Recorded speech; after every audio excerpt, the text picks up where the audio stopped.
বাংলাদেশের দুষ্কৃতীদের দ্বারা অপহরণ হওয়া শীতলকুচির উকিল বর্মন ফিরে আসলেন নিজ গৃহে।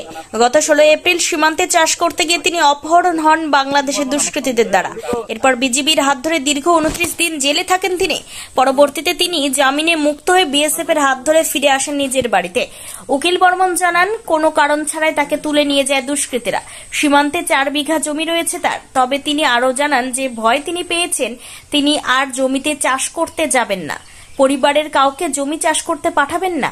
ছেলে পরিতোষ বর্মন জানান, আমরা আর জমিতে যাব না, ভারত সরকার যেন তাদের জমি সঠিক মূল্যে কিনে নেয়। কি করা যায় এখন? আমরা চাই যে ওইদিকে জমি ভারত সরকার ন্যায্য মূল্য দিয়ে নিয়ে নেয়। আমরা সেই জমি আর বাংলাদেশ কাটাতারের ওইদিকে আর যাইতে চাই না।